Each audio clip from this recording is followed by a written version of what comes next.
It's Speaking with Gravity, and we are back. I am Curvin. And I'm Ty.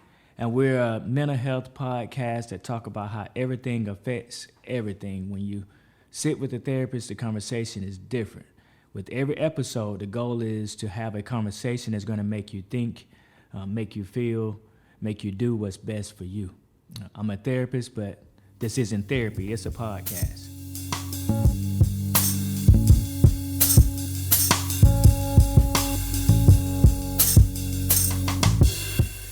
Today, April the 7th, 2022, we're gonna, it's just gonna be me and Ty today. We're gonna switch it up for y'all a little bit. So we're gonna talk about social media. This is our whole world now, for the most part. Like, if you really think about it, I don't think I can go a day without my phone or visiting any app on my phone. And I find now, even when I'm in the car, I find like if I stop, then I'm picking up my phone and I'm looking at it. I'm literally I'm on an app. I'm gonna go to some app and I'm gonna pick it up. And I noticed that really a lot this year. It's like I can't just be still and not touch my phone and look at an app. Unless I put it somewhere, like if I'm at the house, I'm gonna put it down and I'm gonna walk off. But other than that, man, it's in my hand and I'm looking at it, and just thinking about some of the research that they've had out there. Not a lot, but they had some research out there, and just how does it affect us? So we do our Twitter discussions, and I put on Twitter. I did this. Okay, Carmen. I shouted myself out this month right here. Mental health is just like physical health. Physically, we prepare and protect our bodies through exercise and eating well to prevent illness. So likewise, mentally, we should check our entertainment diet to enhance our support systems and establish boundaries. When you think about time, here we go. When you think about entertainment diet, what's your entertainment diet? How do you entertain yourself? For me, just being mindful of the music I listen to. Sometimes being mindful of the people that I'm around. Being mindful of the things that I watch. Being mindful of the things that I say, or when I'm out just relaxing, enjoying leisure time. Just being mindful of the things that I'm consuming mentally, and then just assessing, is this helping me towards my overall mental well-being? Is this adding to it, or is it taking away? So for me, that's what my entertainment diet is. And it kind of coincides with physically, because I enjoy working out. So that's entertaining to me, making sure that the physical body is just as maintained and well as so the mental. Because like you said, mental health is just like physical health. They do go hand in hand. One doesn't operate without the other. A lot of times, if someone comes in to see me or they're talking to me, I ask them about the music they listen to. That gives you insight into that individual, what they're thinking, what turns them on, what interests them. And then even like you were saying with the TV, that makes a difference. What are you watching? I love comedy shows, and it kind of relaxes me. But I also like drama too, and drama puts me in a different mode than if I'm watching comedy or watching stand up. So yeah, so QD of the hour to kind of set us up for this whole thing that we're talking about. So the QD of the hour, which is another version of fun facts, information for you to be able to give to your friends, family, colleagues, co-workers, church members. According to the Pew Research Center, 69% of adults and 81% of teens in the United States use social media. This puts a large amount of the population at an increased risk of feelings for anxiety or feelings of anxious, depressed, or ill will over their social media use. That's crazy. 69% of adults, so almost 7 out of 10 people. I think I have to go. I'm gonna try to figure this out, but I think this research was done in 2018. I think that's when it was done. I meant to have it pulled up already, but 4 years later, I would venture to say it's more than just that 69%. Because at one time, you can kind of figure that the older generation wasn't going to be on it, but now even the older generation they have a smartphone. Yeah. They know what Facebook is. They're able to navigate the phone to be on there a lot. But 7 out of 10 people, 8 out of 10 teens, and then this actually affects us. Everything that we are consuming, everything that we're putting into our mind is affecting our thoughts and affecting our moods. And sometimes we do it just nonchalantly, just don't even think about it. Just like, let me peruse this. It's all, and then the algorithms that they use. So whatever you're clicking on, whatever you liking, now you're being fed more and more of that. I try not to click on those fighting videos so that I don't get them into my feed. And if somebody, actually I don't have too many people sending it to me, but if I see it in the news or something, I'll go check it out, maybe. But then you notice when you actually go and check it out, what happens? Now you starting to get that into your feed all the time. So the connection between poor mental health and social media apps is scary. In spring of 2021, the Reboot Foundation surveyed more than 1,000 Americans on their social media usage and its impact on their mental health. More than half of the people who took part in the survey, they acknowledged that their social media use intensified their feelings of anxiety, depression, and loneliness. They also knew that it contributed to the feelings of low self-esteem and made it harder for them to concentrate. Yet, we don't have more doctors, schools, and community groups speaking out against it. Today, we're going to talk about it. But then, when you think about why they're not speaking out, that's a lot of money being made on social media. I am on it, but I remember when I first got on Instagram. Instagram was just pictures, right? Dope pictures of different places, obviously pictures of individuals, male and female. Somebody put something that was interesting out there. And now, when I went through it, of course, it was my timeline, so it was whoever I followed was under my timeline. And then they changed it to whoever I followed and the people that were like them, right? Yeah. And now they have it. If I'm going through my feed, it'll say promoted. Right. Oh, that promotion just it irks me. Because sometimes it ain't even something that I would necessarily want. But that promotion, it puts you, if I follow mental health therapists because I'm into mental health, right? But then I'll see something about exercise, right? And it'll be a woman, and she's going to be attractive. Well, I wasn't ready for that. I ain't necessarily rushing through it all the time, especially if she is attractive. But my mindset wasn't there, and you put it there because it's in my timeline. And the reason it's probably it came up because we do talk about exercise when it comes down to mental health. So it's just crazy how that is. And sometimes we think we connected with someone because we see them on social media. That's another thing. Like, who are our friends on social media? Let me ask you this. When you're on social media, you're on Instagram, Facebook, I don't know what else are you on? How you not want the people to know that? No. Oh, they checking for you. They checking for you. Just Facebook, Instagram, and Snapchat for my personal accounts. You don't do TikTok? Not for personal, no. You don't have no interest in it? I mean, I've used it for one of my business accounts. Okay. Because So the hype around TikTok, but for my personal account, no. And what business account is that?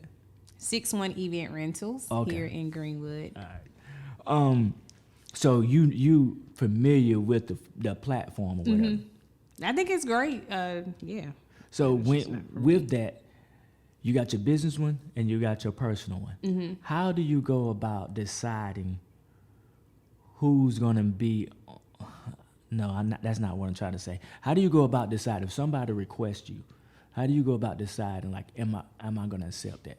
Like, for me at this point, because of what I do, I kind of accept everybody. I'll go through to see if it's like a bot or somebody who just created a profile or whatever. I might look at that, but outside of that, if you requesting me, I'm gonna accept you, because I'm not necessarily gonna respond to you. So if you request me, I accept you. I don't have no qualms when it comes down to that. But what about you?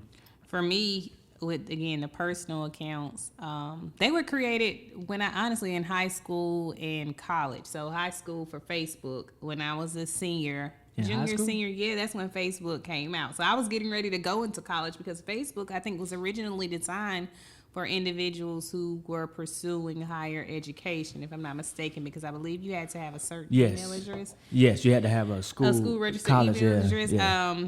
So getting on Facebook then, although I was still a high school student, so I don't know how that happened. Because you probably had an email address through the school at that time.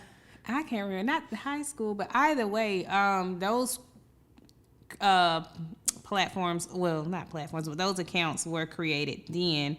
So a lot of people are people who I've gone to school with, here, hometown, college, and outside of that, if I don't know you, I'm not adding you. Again, it just depends. It's a case-by-case thing now in my life. Now, probably 10 years ago, of course, I want all of these people on my social media account, but now it is a personal social media account. So for me, people that I do know personally, as well as individuals who are doing things that align with the things that I want in my life or that I have in my life, whether I know them personally or not for now. Do you, so yours was created back then. Mine was created back then, and we got a lot of people. I've never looked at your friend count, but I probably got 1,500 people, I think, on Facebook. Obviously, I don't go through all of them, but do you find yourself feeling more connected to people, or not more connected, but like you haven't talked to this person in a year or two, but you see them on Facebook, so you feel like, we still good, we still cool. But then when you really go into it, you're like, man, I hadn't hung out with that person in years. Yeah, again, a lot of friends on my social media accounts, we don't speak daily, or we don't talk at all, but I've known them through high school, So again, honestly, I even go back and forth with that. Now where I am in my life, where I'm trying to go, it's important, again, of who I see on my timeline. Again, just because we don't speak every day, or I know you as a childhood friend or through high school classmates, I'll still keep them on my profile. But, I mean, to keep it 100, if I don't talk to you, I will unfriend you. People that I don't associate with anymore, just depends. I mean... Yeah, I've hit a few unfriend for personal reasons, maybe, but I'm growing. Yeah. I don't know if I guess I probably unfriended more people on Instagram than I have on Facebook. Same here. Yeah. Same here. I don't know. I don't really know why. I don't know why. I think for me with Instagram, at one point, I was just following all of these celebrities, and I still do. But and again, like you said, with the algorithms of promoting ads and things, following this boutique, following this travel media sites profile, people I don't know, again, in college, so trying to connect with people from this school, and don't really know them. So fast forward 5 years later, who is that? I don't even know them. How many You mutual can't friends even do we connect. have? Yeah, Right. yeah. I think it's time for me to unfriend this person. I've done that where that has happened more on Facebook than Instagram, where I'm like, all right, how do I know this person? Yeah. Now I'm spending time to go through their photos to see if I can get a old photo of like, oh, okay, I remember them from X. And sometimes it works. If it's somebody from undergrad, they'll put on a throwback Thursday, I guess. I don't even know if they still do that anymore. And then you're like, oh, yeah, I do remember them. But you only hung out with them like once or twice in undergrad. But the other thing you said about the travel, right? What I also find myself doing sometimes is comparing. Comparing myself to my classmates, people my age, even if it's not somebody that I personally know, but compare myself to maybe a couple that's around about my age with the same amount of kids, and be like, okay, they go on a vacation every 3 months. What am I doing wrong? You know, I'm out here working from sun up to sun down, and I can't take my family on vacation. But I don't know what's going on in their household. I don't know how they do it. And you know, the other thing is, there have been times we've been on vacation, and my wife will post 3 months later, and it's looking like we on vacation right then. Okay. We at the house. So, you know, they could be doing that too. It's not they not out and about every 3 months, but it appears that way on social media. But because as human beings, we typically going to evaluate ourselves by looking at people similar to us, whether that be our age group, whether that be our ethnic group, or even our careers. We're evaluating where this person was at this point in time, and we're saying, okay, am I where I need to be? And if you're not careful, man, that thing will have you feeling bad. It'll have you feeling depressed. And as I always say whenever I'm talking to people about social media is a highlight reel. Mm-hmm. Now, in recent times, I was listening to Remy Ma on Drink Champs podcast, and she was bugging out because she was trying to understand, why do people cry on social media? Why are they putting those moments out there on social media? And I guess, you know what? It's funny because I've always said people only do their highlight reel. They only going to give you their peak experiences. They only give you the happy moments. And we say that, and then when somebody actually put their most vulnerable moments on there, then we like, why you do that? Why you go get a camera to do that? I don't know what's right or wrong, but typically what you're going to have is more peak experiences, more happy moments than you are the sad moments. I have seen, because I do look at certain accounts related to mental health, I have seen where people are actually, like somebody who's diagnosed with bipolar or maybe schizophrenia, they'll try to record when they're in a manic state, or they'll try to record when they're in this different reality than everybody else, so that they can show the world what it's like to be living with that. Mm-hmm. I think, well, you hit on a lot of key points. Going back to individuals comparing themselves. I mean, I'm guilty of it at one point in my life, and maybe even sometimes subconsciously engaging in those type of thought patterns. But just like we were saying earlier in the Twitter discussion, mental health is just like physical health. So being mindful, or just being aware again of our own thought processes and perceptions and beliefs, because our own thought processes, beliefs, or whatever, perceptions of the things that we are taking in, and really sitting with self when we notice that we're engaging in judgmental thoughts, comparison to others who may be on vacation with their family, and then again subconsciously asking ourselves like, hey, why aren't I there yet? Or am I? How they get it doesn't even matter. Your path is your path. So to tie in all of this, I think with managing mental well-being, really taking a moment to disconnect, meditate, really, to disconnect with the thought patterns that may not be serving you. And even if you have those thoughts, learning to, again, disconnect, just be aware of them. They're going to go, they're going to come and go. I was getting somewhere else. But yeah, just being able to disconnect, tune out the mental chatter when you notice, again, that you are engaging in those type of thoughts. And I think as that becomes a habit, just like it's a habit for a majority of us to pick up our phones and immediately go to a social media app. Okay, if I find myself, again, engaging in those type of thought processes where I'm comparing, no, this is my journey, this is my path. Maybe using that as inspiration, imagination. Okay, I see myself there too in the next 2 years or 2 months from now. So... And people don't put the steps on there. They may. I think I asked you in a past episode, or I might have asked you personally. You were saying you did a vision board. Is that what you call it? Mm-hmm. Yeah. I think you did a vision board, and you had done one before me. But I asked you, did you do everything on there? And you was like, oh yeah. It's kind of like you respond like, yeah, if I'm not mistaken, everything you put on there, you did it, right? Yeah. And if you were one of those people, you're not one of those people that post everything. But if you were one of those people, then you would post, okay, I completed this or I did this.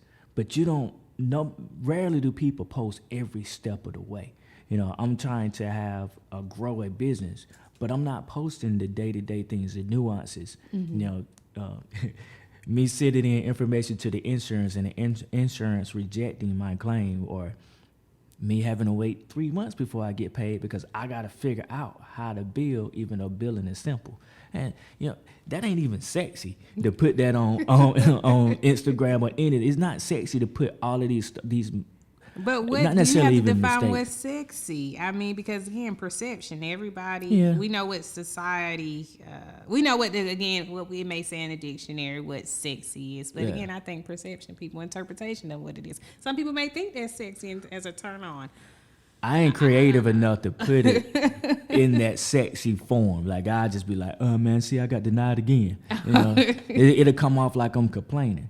But the point is that comparison, you're only comparing yourself to a version of this person or this thing that they're going through, the situation that they're going through, or the path that they're taking. You're not necessarily comparing it to the real, the whole of it. And like you were saying, to disconnect is really necessary.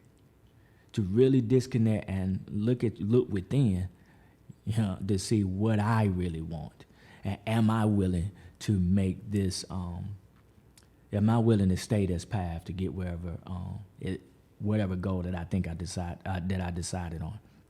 And then the other thing is with social media that I also think we don't always think about. When you were growing up, I don't know about you, but when I was growing up, you had in high school, you had the most popular person. Oh, yes. You had the best dress, you had the most likely to succeed, the most athletic. That was your high school. And in the area that we live in, we probably had 3 to 4 other high schools that you can kind of put your hands on. And you may know that information, but for the most part, you within this little realm of people in this area, where now social media is so big. Now you're not just comparing yourself to the most likely to succeed person in your high school, the most athletic person in the next high school over. You're not just comparing it to that. And I watch sometimes a sports documentary, and they was talking about AAU. When you was when people did AAU, it's whoever they saw, but if they didn't see nobody from the West Coast, they didn't know about the guy from the West Coast. But now you know about everybody that's in this country and the next country. Right. LaMelo Ball went all the way over to another country to kind of get his game up. And we saw that. We was able to view that. I do think that's the beauty of social media. It's a beauty. It's definitely a beauty. But it's more people that you can compare yourself to.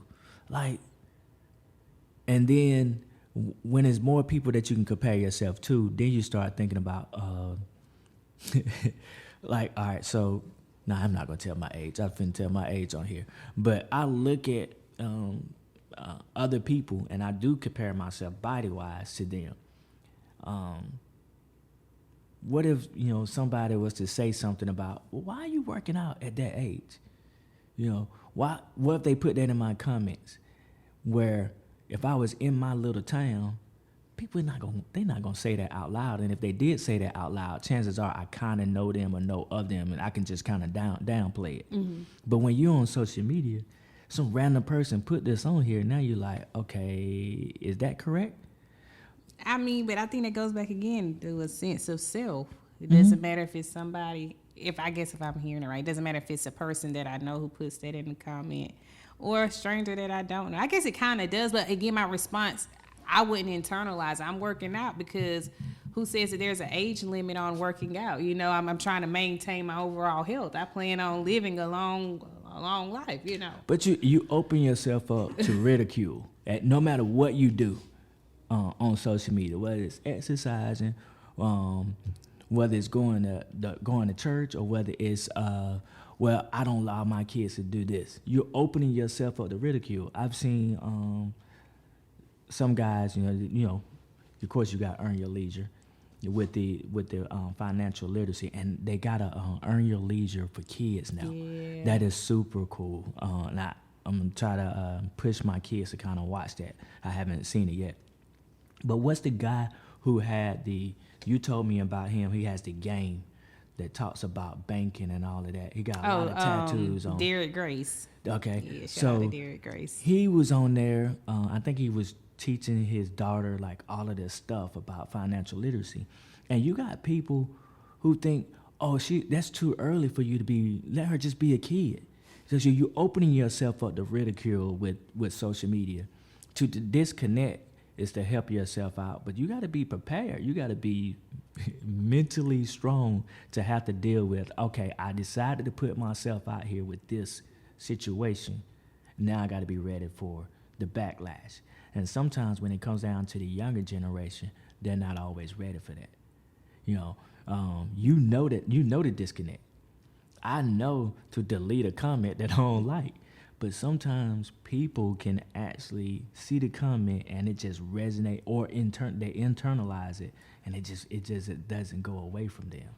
And I think, again, it goes back to this, which is why we really do need to disconnect and get in tune with self when we notice that we are experiencing emotions or discomforting emotions, things that don't make us feel pleasant, whether it's a comment off of social media or something that I see on social media. Okay, how am I going to respond to this? I don't have no control over what they say. Again, I posted this on a public platform, and however one chooses to interpret what I post, okay. And if I do feel it's offensive or doesn't align with what I post, I don't know. I mean, it's up to me to choose how I respond so that it doesn't affect me. And even if it does, because again, we're spiritual beings just having a human experience, we still feel things. And with that, I think the feelings alone is an indicator. All right, what am I going to do for me to feel differently? Because I am in control ultimately of how I feel.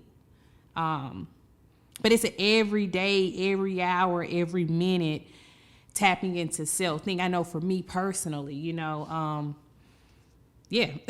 I love that. Every day. Like, you really got to think about it. You can't just be like lackadaisical and, okay, boom, boom, boom. You really got to check in to see, how does it affect me? Right. Now, everything that I'm doing, how does it affect me? And if it's bringing you down, you either got to disconnect and come back to it, or completely get rid of it. I don't know what life would be like not having social media anymore. I think I could do it, considering I did it one time before. Right. But it would, it may be difficult now. But if that's necessary, it's necessary. Even with, I was thinking about when I say open up to ridicule, right? Like, you think about Kanye. He has some valid points. He has some interesting points. He has a diagnosis, and then people automatically take everything he do and connect it to his diagnosis. That's not necessarily true. Sometimes he just making a statement, and sometimes he's just passionate about something. Mm-hmm. that's that's a tight subject there, but that opens you up to ridicule, posting stuff out there, and then what we going back to the previous statement about sometimes you can have friends on social media and you feel like you're still cool with them, but y'all ain't hanging out. As human beings, we gotta have social connection. Everybody don't have to have the same amount of friends. Mm-hmm. For me, social connection could be 20 people, 30 people. For somebody else, it might, as long as I got my 4 or 5 friends. But if nothing else, COVID should have helped us realize how necessary it is for us to be socially connected to each other. Because when we were in that isolation, it has shown how important it is to be around people. Those persons who were maybe had one person that they was in the house with, or somebody who was alone by themselves, because they're trying to be safe, they're trying to live, but they're in the house by themselves. I had 4 other people in the house with me, and then I still had to work too. I was a essential worker. That's what they call them. But so I was still interacting with people to some degree. There were people who weren't leaving their house outside of getting food. Mm-hmm. And that shows us how important social connection is. Scientific evidence strongly suggests that this is the core psychological needs. It's essential to feeling satisfied with your life. That's crazy. That's crazy. I hear sometimes people say, I don't like people. That means something going on with themselves. And I've been one of those people to say, I think maybe in my 31 years of life, I've said something along the lines of, I don't like people. I don't know, maybe as an adolescent, but yet you in this field, you love people. I know. I mean, I'm shy, so I'm going to take that away. But I mean, I think I probably have said that alone. I don't like people, just out of something wrong with, not necessarily wrong with self, but an indicator. All right, we need to tap into what you got going on, because I feel like this is just me. How you treat others kind of is an indicator how you're treating yourself. How you treat yourself, how you show up for yourself. But that's just me to some level. But yeah. When we are connected to each other, like, if I've not had a necessarily good day and talked to you and it been better. I've talked to D and it been better. Sometimes my friends don't know this. They'll know this after watching this. But sometimes I'll call somebody randomly that I'm cool with because I'm feeling some type of way.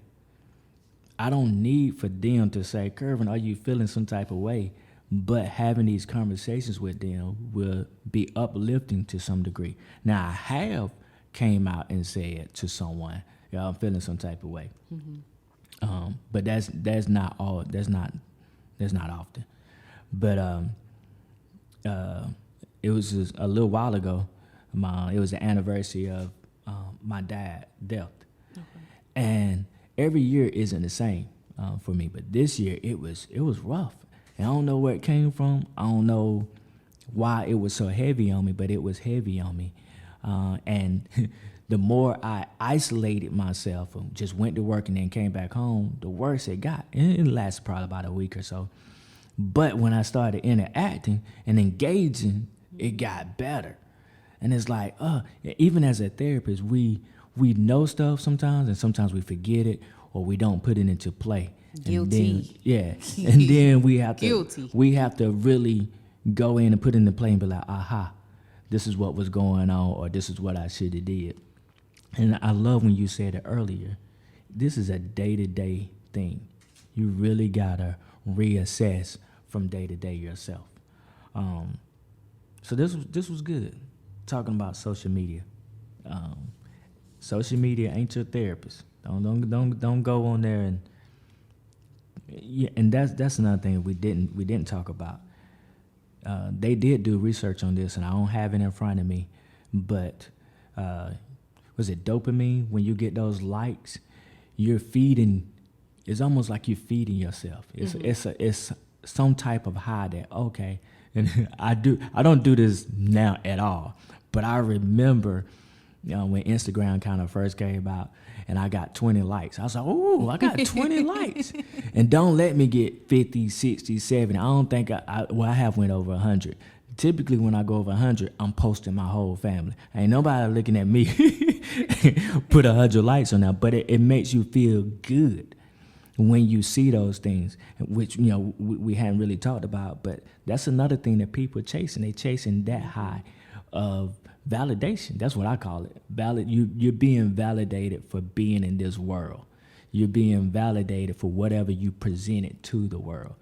And you can do that in real life without just being on social media, but we have a tendency, that's the lazy part of us now, to just do it on social media. So, all right. We've come to the end for this one. So subscribe to Speaking with Gravity if you like these type of conversations that we're having. We want to prick your conscience. We want you to think about stuff. We want you to check yourself, check up from the neck up, just to see if this is relevant to you. Subscribe to Speaking with Gravity on Facebook and Instagram. And of course, I have that in the show notes for all your event needs.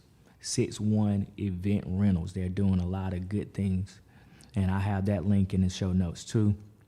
If you need your resume updated or prep for an interview, get at D. We'll have her contact information in there. And of course, we do a BIPOC wellness group every fourth Monday, talking to BIPOC men, trying to validate, educate, and support each other. Shout out to Mr. Winston for holding down the audio and visual productions. Check him out on winstonjstewart.com for all your audio and visual needs. And then thank you for taking the time to listen. You could be doing anything and you chose to listen to us, and we appreciate that. And remember, we are therapists, but this isn't therapy. It's simply a podcast.